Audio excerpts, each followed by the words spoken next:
The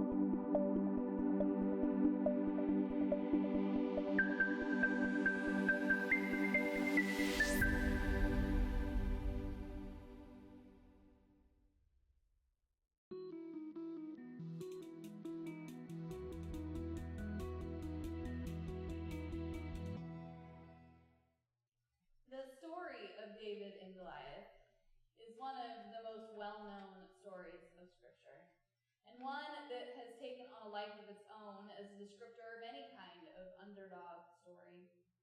One that gets used for all sides of political, sports, and interpersonal metaphors. And the story is a good one, but it's hard to tell succinctly, which is why our text this week was so long, and also lists the scripture verses as selected verses. Reading the entire chapter plus might have been an easier way to tell the story, or just to jump in to the end where we're told that David prevails. But there are important things to notice in this story of little guy versus the big baddie that aren't just about his triumph. The setup and the follow-up are part of what make it an important story to reflect on more fully. This story at its core is a multi-layered discussion on contrasts. The contrast of size, surely, but also of David's trust and Saul's doubt in God, and in the skills and abilities of those outside the norm. A story of courage over fear. The courage to stand up even when you feel disadvantaged. The fear of hiding behind the work of others. And also a contrast of what tools we use to accomplish the work entrusted to us. David and Goliath stories abound in our media. They make for good TV, of course. People on both sides of a debate or contest of sport will paint themselves as David, never the Goliath. It works. It garners support, and it seems to align you with the common person, regardless of the money or privileges or advantages you might in reality possess. It's just so much more compelling to be the underdog. Goliath, after all, was not just an accomplished soldier, but was decked out in expensive and extensive military gear. By contrast, the Israelites did not even have blacksmiths or artisans skilled in metalwork, something the Philistines intentionally maintained to ensure that their scientific and military advantage would always be over their neighbors. It's a battle of farmers with farming implements versus an armor-wearing, battle-hardened armor. So when Goliath invites the Israelites to a one-on-one battle to decide the fate of the people, it is said truly in the expectation that there could never be an actual challenge, a guaranteed win. This is a no-win scenario that David enters into and does not hesitate to engage on behalf of his king. We're not just telling the story of a little boy against a giant, but of an intentionally disadvantaged people triumphing over those with more resources and advantages. The resonance of the story of David versus Goliath remains. Accordingly, a powerful metaphor for the ideals of God's justice that come for those who are mistreated and who are lacking, to allow them to triumph over those with more assets and more power. So this story becomes a rallying cry for all who seek to upturn societal expectations.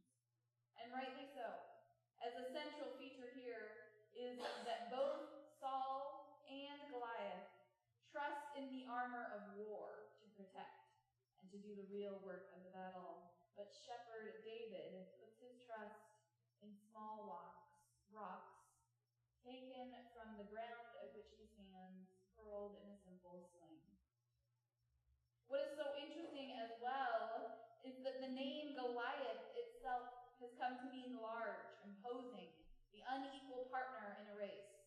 Yet it's rarely used in the text. Did you hear that? Most often, past the first time, we're just told the Philistine, not introduced by name. And certainly the text makes sure we know he has one. He's not one of the nameless masses that we're introduced to throughout Scripture. He isn't Ensign Anonymous. He is Goliath. He even has a place of Gath. But soon after, he is continually referred to by just his nationality, stripping him in his failure even of the recognition of who he was. Whereas David continues on his life path that will lead to his eventual kingship and a status shift.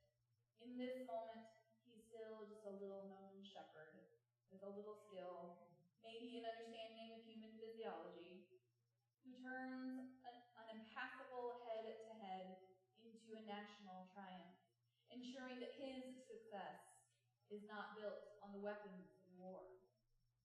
In fact, there is some significant story structuring happening here to make sure that David is seen to be ascending the right kind of throne. He cannot use the armor of Saul, it's just too big. Whatever might be more accurate is that Saul's armor is too weighted down by contested leadership, by failure and instability to be a fit for David's entry into the larger political scene. We can't have him hitching his wagon to a train wreck of a king that is Saul at this moment in the story. And so the refusal to use his armor allows us to ensure that he is never seen as taking his leadership from Saul. And this is contrasted with his willingness to not just take the armor, but the robes, the weapons, the attention of Saul's oldest, his heir, Jonathan. The struggle for justice will not be won by force of arms. Justice, freedom, and equality are God's struggles, and God's justice will prevail. But that isn't without some engagement of the tools at hand.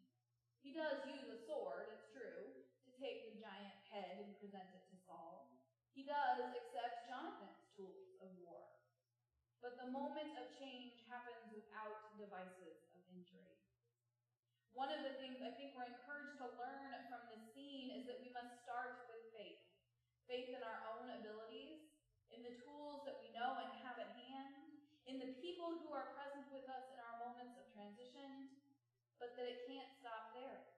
We have to follow up that faith with some sound advice and experience and some way-making. For change to last, a covenant, an agreement with self, other, and God must be forged. So after the battle, it is as if Saul's mental struggles suddenly return. A moment before, he was perfectly willing to trust David's ability and is even willing to bet his people's lives on David's success. But as soon as David succeeds, his jealousy, his instability returns and begins to plot an end to this successful young man out of fear that Saul's reign is threatened, which it is. And part of that threat is not just David's ability, but how quickly he becomes central to the royal household. They are still on that battlefield when Jonathan aligns himself with David far and above his father. When we have the word covenant before us in a text, as we hear Jonathan make with David following this battlefield success, we in particular must pause and reflect on what covenant really means. As a covenantal church, a network of churches that order ourselves around that word, covenant. Theologian Walter Brueggemann has said that the word means many things, but as a beginning, it means this: a way of being committed to each other as God is committed to us, a way of being defined by, accountable to, and responsible for each other. God has made that deep and abiding commitment to us, and we affirm that our pilgrimage together is marked by such a costly, disciplined, and abiding commitment.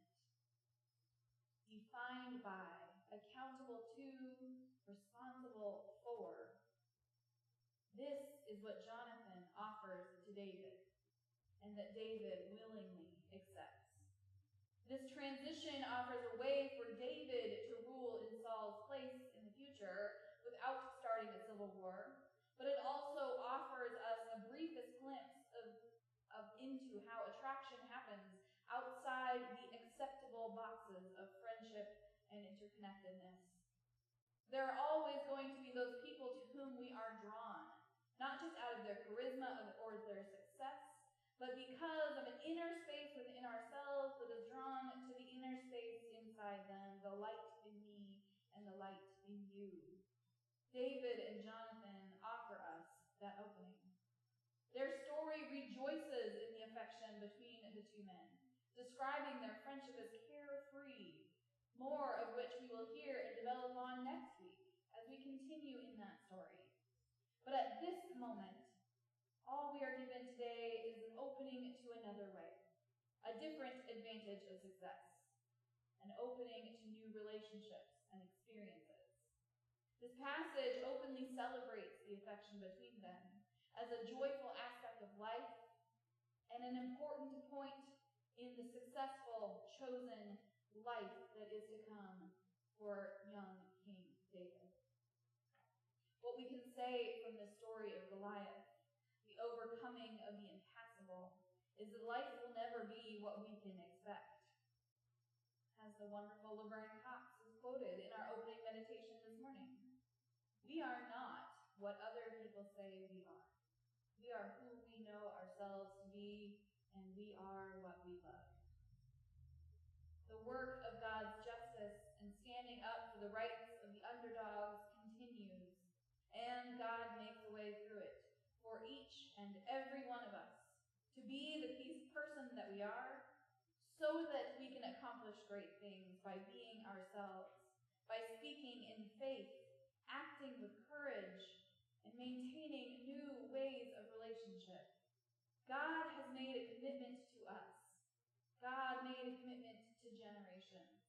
And God makes a way through, even when the assailants are large, for the small to celebrate. Whether it's small voices, small churches, small movements for love, we don't need the battle armor. That's what we learn from Goliath.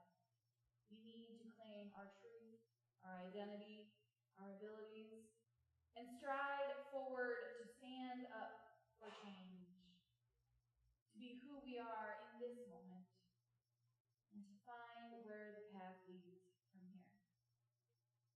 And we do so today.